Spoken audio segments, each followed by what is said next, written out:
It's my medicine. This is what keeps me going. 40, about to be 41 years old.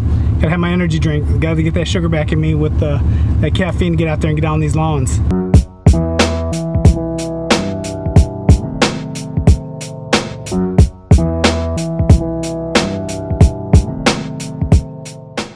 What is going on, you guys? We're back in with another video as usual, right? Because that's why we're here, making these videos for you guys, keeping you guys well entertained. So I got out of work, pretty busy day at work today, but it's all right.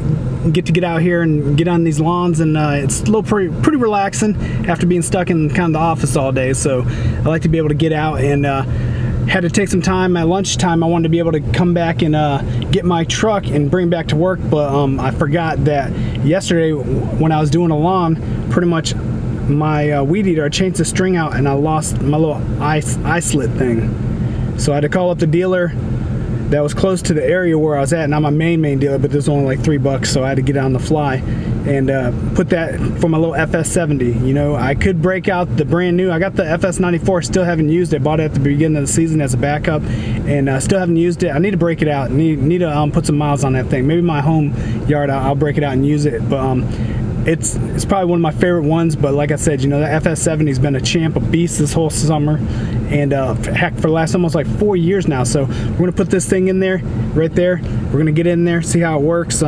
It's got to work pretty good, because without this, the string trimmer was only running one line yesterday, so it's kind of sucked. But you know, it is what it is. Got to roll with the punches a little bit. So we're gonna get this in there, and I think I might even try painting it like a certain color, because I lost the one yesterday in the grass, like right in front of me, and I could not find it. So yeah, we're gonna try this little thing out. Only $3. Got to take care of the equipment, because the equipment takes care of us. So we're gonna get in here. This is one of my every 10-day lawns. It's kind of weird, you know, how this works out. And I talked with him yesterday, and he was pretty much like, hey, are we still good for like I think it was like the 1st, 15th, and 30th or something like that.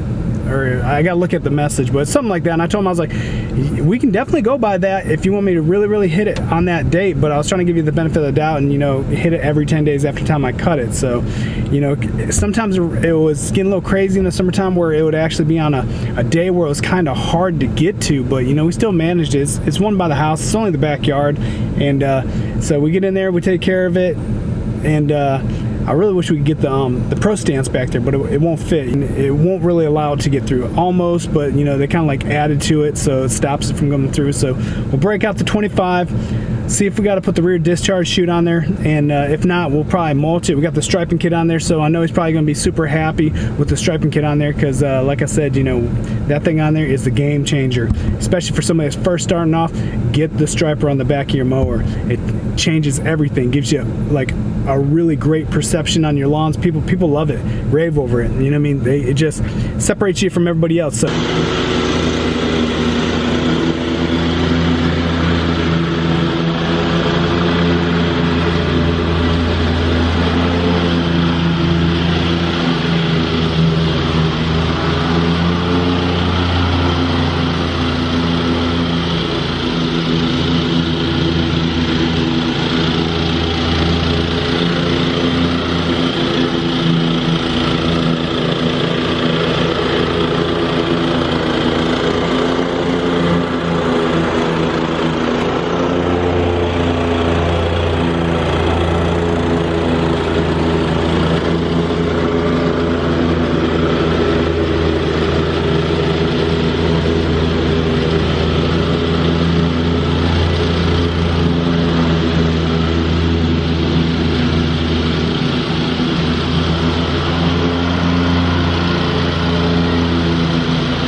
All right, guys, as you guys can see, that was one of my pretty much every 10-day lawns. It's really that love-hate relationship with the every 10-day lawns. It's really taken off. It's crabgrass.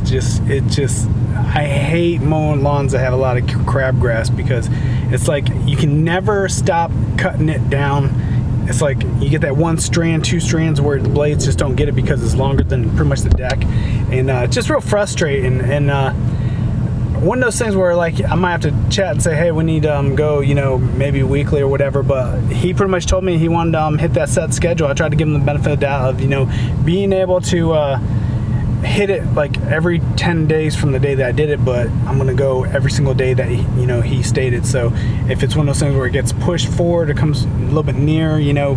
But it's a little weird with the 10-day lawns, because the way that it falls, you know, some days it falls down on the lawns where, you know, you can be super busy or not super busy. So that's the thing. It's like I'm gonna really focus, I'd say next year, on really trying to hit these weekly lawns. And you know, I know some of the bigger guys on YouTube that sit there and say that if they can, they only do weeklies. If they don't do weeklies, they won't take them on, you know. So I'm gonna see how that can play out next year, where, you know, I'm in a situation with my job where I could probably try to push that a little bit more. Or, you know, it seems like more of the houses in the housing developments tend to go more weekly. So I'm really gonna start trying those, because it's getting to the point where, you know, I'm spending more time on these bi-weeklies and 10-day lawns than I am on the weeklies, where you can go in there, hit it. And I'd be willing to lower the price on the weekly, you know, but that's why I'm gonna, you know, charge maybe a little bit more. Maybe next year, you know, say, hey, on the bi-weeklies and 10 days, say, hey, we're gonna have to bump it up a little bit more because of the time and effort that it goes in there. Because, you know, I'm trying to expand it as a business, and I'm not trying to be out here for my good health. So that's one of the things we're gonna really try working on, I think, next year, is expanding more with the weeklies. And really depends on the bi-weeklies. You know, I'm just gonna have to play by ear, you know what I mean? We'll go through this together. You probably see some of the lawns. Like I said, that one that we just did wasn't too bad. You know what I mean? It's always one of those things where, you know, I open up that back gate, because I just do his backyard. I open up the back gate and I don't know what to expect. I kind of already assume what I'm gonna expect. And it was kind of like today, where I opened it up and I'm like, golly, this just never ends, you know. And the only way to really get on top of that is you gotta be able to hit it weekly, you know, every 10 days. I know I probably put it back a little bit, where it gets a little to the point where it's hard for me to get, because sometimes I base it on, you know, when I run their Venmo, and I probably should have hit my spreadsheet a little bit better, you know, the last time they paid. So when they're a little bit late paying, I kind of go off that sometimes, and I shouldn't, and that's kind of my fault. But maybe, you know, we get to the point where if I could get the pro stance back there, I would just cut super low. Maybe that's what I might try doing next year, just, you know, cutting super low, and we'll go from there. But I don't know, gets a little frustrating. But as you can see, the striping kit's no joke, right? That's a positive thing on the whole situation. We're able to still get those nice stripes, even though that it's an every 10-day lawn. But then again, I cut them a little bit higher this time, because the grass is growing a little bit slower, so we can get away with that. You know, because I really hate to cut them really low, and then in 10 days they'd be like, oh, we don't need it. And if that happens, then, you know, I'll start ghosting them. I don't play that stuff, you know what I mean? I'm not there for the trenches. And then when it gets a little bit easier, they feel like they don't need it, because that's just how it is, you know. I got those people where they just already know I'm coming by, and that's probably what I need to do. I need to start getting more firm on the dates that I come by and stuff like that. So the next one, it's bi-weekly, but we already cut them kind of low anyways. And it's one of my clients where I have like 3 of their houses, but it's a little interesting to see what happens, because I'm not doing her dad's house this week. So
right, you guys are able to see the Pro stance in action. A little bit of Ybravo 25 in action. You have the striping kit on there. As you can see, it makes a world of difference, and I'm gonna be a little interested to see how much it would cost for me to get a striping kit on the Pro stance. See, I imagine they do make one for it, or they don't. I don't know, because it is kind of new, and be interested to see. I might have to message Big League Striping Kit, see if they have one. And yeah, like I said, you know, this has been one of my bi-weeklies too. This is it's always kind of fun to do this one because you're able to like practice a little bit on the Pro stance. Helps me do my little 3-point turns and stuff, you know. So it's it was one of those things where, you know, I like to get it out here and just practice, get good at it. You know, stripe's pretty good. Can't really complain. You know, with the grass, you know, it looks like it's kind of starting to die off a little bit out here in Oklahoma City, but you know, we're still making do. Trying to get it, you know, get these last couple mows in. Still got customers. I'm still lined up to do some of their yards here. I think probably getting into maybe the middle of September. We'll see how long we can milk it for. I know it's towards the end of the season. Been a good season so far. Like I can say, you can see where, you know, my whole company has actually went from, you know, 0 to 100 real quick, and it's been a pretty good experience so far. You know, I was really getting a little let down halfway through because I wasn't sure if Gravely was actually going to get the 32 inch out, but they did. Not only surprised me, surprised my dealer big time too, because he actually thought that they were sending him a 36. He didn't know it was a 32 until he opened up the crate. And he was like, you know, send me that message, look what we got here. And, you know, I went down there and bought it. I probably could have waited till next season, but went ahead and got it this season. You know what I mean? My dealer knew that I was wanting it, and gave me first, you know, option to get one because he wasn't sure when he was going to get another one in, because I guess they have up to like a year or something like that. So with the whole COVID thing and the factory being shut down, you know, he's just lucky to get one and able to get me one. So I'm actually lucky to even have one. But from driving that compared to the Skag last week, I really do appreciate the R&D that they put into that 32. The research development is it's amazing. You know, I mean, I can honestly feel the difference when I'm getting on the other equipment compared to mine. And you know, I'm gonna have to get my friend that let me borrow a Skag. I'm gonna have to have him get on the Pro stance, see what he thinks. You know, see what he thinks of the ride and stuff. But you know, it's different strokes for different folks, and yeah, it's been good. You know, got the trailer linked up. We're gonna do some videos later about trying to hook that up, and yeah, it's easy day today. Thinking about, you know, what the future holds for me, the channel, and everything. I enjoy making these videos, and that's what helps me out a little bit. I know I was a little late, you know, getting videos out there for a little bit because, you know, we made the transition, made the switch from the HHR to the truck, and I was still trying to get used to the new routine of doing things. And, you know, I'd get out there, get on the Pro stance, and oh man, I forgot this, and then lo and behold, I forgot my dang I'd say the GoPro, you know, or die, the battery was dead or something. But, you know, we're gonna look at probably trying to get the GoPro 8, because I like to have something that's a little bit smaller, less able for people to see. But obviously they seen that foreign took it, or I just misplaced it out there in the yard. But it's I think it's gonna be pretty good. You know, we're doing a lot more videos with the G7X, which I don't really enjoy to have that out here in with all the dust and stuff. Same with my DLSR, this camera right here, because I don't want it to get too messed up with all the dust and everything getting all on the lenses and the inside. So I'm really thinking GoPro 8 is probably gonna be my way to go. I'm gonna go see if I can actually get one probably this week or next week, and we'll see what's up. You know, easy day today. So stay tuned, like, subscribe. You know, I'm just an average person showing you guys how you can do this. I'm not, you know, I don't make no money off any of these videos or anything like that, but I can honestly say, you know, the brand that's really kind of noticed me has been Ybravo, and they've actually started kind of taking care of me a little bit. I'm not getting paid from them or nothing like that, but you know, they take care of me. But the thing is, I'm not pushing their products because they are. I'm pushing their products because I believe in their products, and now I'm believing in the Gravely Pro stance too. You know, I'm on that train now too. I got all my still equipment, but you know, like I said, nothing's gonna change. Only way things are gonna change is if my dealer starts stocking different stuff. He does have other stuff, but he's a Gravely dealer, Still dealer, Ybravo dealer, and he's the one that hooked me up with all this stuff. So I'm very thankful for him over there at Gilly Brothers for definitely looking out for me in the company and hooking me up. And he's really surprised every time my dad and all them are over there. They're like, man, I can't believe, you know, Jared's into that stuff. And I've always been into lawn mowing, you know, ever since I was a little kid. I've always had my own paper route, my own lawn, you know, route and stuff. So it's just one of those things where it just kind of, you know, took off, you know, trying to pass it on to my son. You know, this isn't for everybody, so to say. So yeah, we'll see what's up. So like, subscribe, and we'll see you in the cut.